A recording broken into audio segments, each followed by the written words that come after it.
السلام عليكم، واربا ماركت يقدم لكم مكنسه جديده 2022 غسلنا بها السجاد داخل المنزل، لكن اول مره راح نغسل بها داخل السياره، راح نغسل بها الجراج.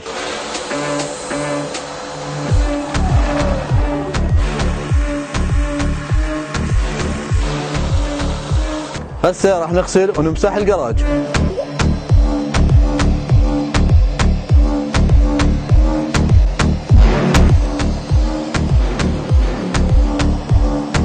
جبنا لكم خردل، كاتشب، لبن، سينالكو مثل ما تشوفون. راح نخليها على الزوليه، راح نستخدم المكنسه الامبليوم، راح ارجع لكم الزوليه جديده.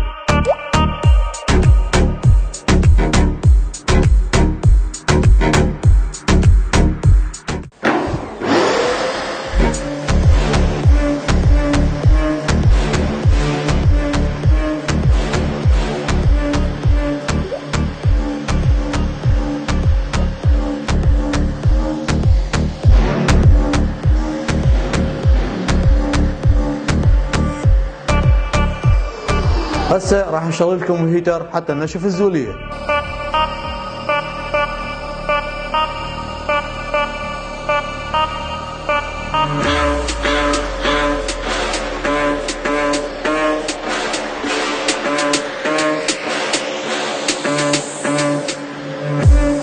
بعد ما غسلنا السجاد راح نشيل خاصية السجاد اللي هو فرج مثل ما تشوفون.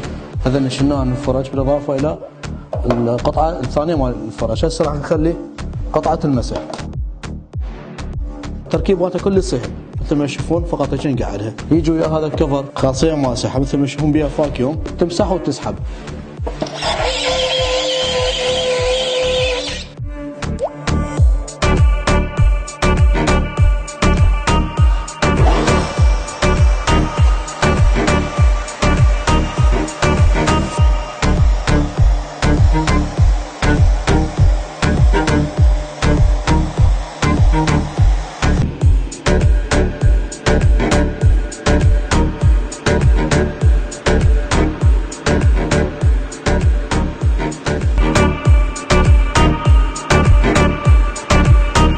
جماعة عندنا هنا الاوساخ، تنظيفها كله سهل، فقط نضغط على هذا الزر راح تطلع عندنا الدبه، نضغط نلزمها من جوا، هذا الكفر كله يطلع، هذا الكفر كله يطلع، نقدر نفرغها بالاوساخ.